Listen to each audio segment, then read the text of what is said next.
Hi കൂട്ടുകാരെ, പുതിയൊരു വീഡിയോയിലേക്ക് എല്ലാ കൂട്ടുകാർക്കും സ്വാഗതം. അപ്പോൾ ഇന്ന് വന്നിരിക്കുന്നുണ്ടല്ലോ ഒരു 2-3 വിശേഷങ്ങളൊക്കെ ഉൾപ്പെടുത്തി ഒരു മിക്സ് ആയിട്ടുള്ള വിശേഷങ്ങളൊക്കെ ആയിട്ടാണ് കേട്ടോ ഇന്നത്തെ വീഡിയോ എന്ന് പറയുന്നത്. അപ്പോൾ ശാമിക നിങ്ങളെ കാണിച്ചു തരുന്നത് എന്താണെന്നറിയാമോ? കോലവാട്ടോ. നമ്മുടെ വീടിൻ്റെ അടുത്ത് താമസിക്കുന്ന വീട്ടിൽ ചേച്ചി ഇട്ടിരിക്കുന്ന ആൻറ്റി ഇട്ടിരിക്കുന്ന കോലമാണ്. അത് തമിഴ്നാട്ടുകാരാട്ടോ. അപ്പോൾ നല്ല ഭംഗിയിലാട്ടോ ആൻറ്റി കോലമൊക്കെ ഇട്ട് വെച്ചിരിക്കുന്നത്. നല്ല കളർ കോലമാട്ടോ ഇട്ട് വെച്ചിരിക്കുന്നത്. ഒന്ന് വീടിൻ്റെ വാതുക്കലും പിന്നെ തുളസി നിൽക്കുന്നിടത്തും കോലം ഇട്ട് വെച്ചിട്ടുണ്ട് കേട്ടോ. നല്ല ഭംഗിയാട്ടോ കോലമൊക്കെ കാണാൻ. അപ്പം ഞങ്ങൾ ശാമികയ്ക്ക് ചെറിയ അസുഖമൊക്കെ ആയതുകൊണ്ട് ഞങ്ങൾ ഹോസ്പിറ്റലിലേക്ക് പോകുമ്പം ഉള്ള ചെറിയ കാഴ്ചകളാട്ടോ. വണ്ടിയും ഒന്നും അല്ല കേട്ടോ, വാഹനങ്ങളും ഒന്നും അല്ല കേട്ടോ കാണിക്കുന്നത്. പാടത്ത് കുറച്ച് പക്ഷികൾ ഇരിപ്പുണ്ട്. ഒരു വയലറ്റ് കളറുള്ള ഒരു പക്ഷിയാട്ടോ ഇത്. നല്ല ഭംഗിയാട്ടോ ഈ കിളീനെ കാണാൻ. ഞാൻ ആദ്യമായിട്ട് കാണും കേട്ടോ. കൊക്കിനെ പോലെയൊക്കെ ആട്ടോ ഇരിക്കുന്നത്. അത് വെള്ളത്തിൽ കൂടെ നടന്ന് ഇങ്ങനെ മീനെയൊക്കെ പിടിച്ച് തിന്നും കേട്ടോ. അത് കഴിഞ്ഞ് ഇങ്ങോട്ട് മാറിക്കഴിഞ്ഞപ്പോൾ വേറൊരു സ്ഥലത്ത് വേറൊരു വെള്ളത്തിനകത്ത് താറാവ് പോലെ ഇരിക്കുന്ന പക്ഷി ഇരിപ്പുണ്ട്.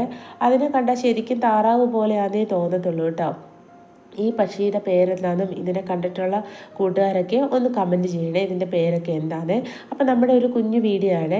അപ്പോൾ അതൊക്കെ കഴിഞ്ഞ് കാഴ്ചയെല്ലാം കണ്ടു കഴിഞ്ഞ് ഞങ്ങൾ ഹോസ്പിറ്റലിലേക്ക് പോയി കേട്ടോ. ഹോസ്പിറ്റലിൽ ചെന്ന് കഴിഞ്ഞപ്പോഴത്തേക്കിന് അവിടെ ഡോക്ടർ അഡ്മിറ്റ് ചെയ്തേ. ഒരു 2 ദിവസം ഹോസ്പിറ്റലിൽ അഡ്മിറ്റ് ചെയ്തു കേട്ടോ. അപ്പോൾ ഹോസ്പിറ്റലിൽ ചെന്ന് കഴിഞ്ഞുള്ളൊരു വിശേഷമാട്ടോ ഇതേ. അപ്പോൾ ഹോസ്പിറ്റലിൽ ചെന്ന് ഞങ്ങൾ കുറച്ച് അസുഖമൊക്കെ കുറഞ്ഞു കഴിഞ്ഞപ്പോഴത്തേക്കിന് പുറത്തിറങ്ങി ഇങ്ങനെ ഇരിക്കുന്ന സമയത്താട്ടോ ഞാൻ ഈ വീഡിയോ എടുക്കുന്നത്.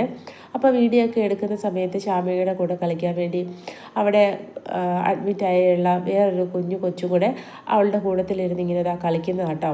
ഇങ്ങനെ വൈകുന്നേരം ഞങ്ങളിങ്ങനെ പുറത്ത് വന്നിരുന്നപ്പോഴത്തേക്കിനും ഉള്ളിലിരുന്ന് മടുത്ത് കഴിഞ്ഞപ്പോഴത്തേക്കിനും പുറത്ത് വന്നിരുന്ന് കളിക്കുന്ന കേട്ടോ ഇത്. അപ്പോൾ അസുഖം എല്ലാം മാറി ഞങ്ങൾ 2 ദിവസം ഹോസ്പിറ്റലിൽ അഡ്മിറ്റായി കഴിഞ്ഞ് ഞങ്ങൾ വീട്ടിലേക്ക് പോന്നു കേട്ടോ. അപ്പോൾ വീട്ടിലേക്ക് പോന്നു കഴിഞ്ഞപ്പോഴത്തേക്കിനും ഞങ്ങളിതാ തേങ്ങാ വെള്ളമൊക്കെ കുടിക്കുക കേട്ടോ. കരിക്ക് വെള്ളമൊക്കെ കുടിക്കാൻ വേണ്ടി കടയിലൊക്കെ കയറിയ കരിക്ക് വെള്ളമൊക്കെ കുടിച്ചിട്ട് ഞങ്ങൾ അപ്പോൾ തന്നെ വീട്ടിലേക്ക് പോകുന്നു കേട്ടോ. അപ്പോൾ നമ്മുടെ ഈ ഒരു ചെറിയ കുഞ്ഞു വിശേഷം നമ്മുടെ കൂട്ടുകാർക്ക് എല്ലാവർക്കും ഇഷ്ടപ്പെട്ടെന്ന് വിചാരിക്കുന്നു. ഇഷ്ടപ്പെട്ട എല്ലാവരും സബ്സ്ക്രൈബ് ചെയ്യാനൊന്നും മറക്കരുത്.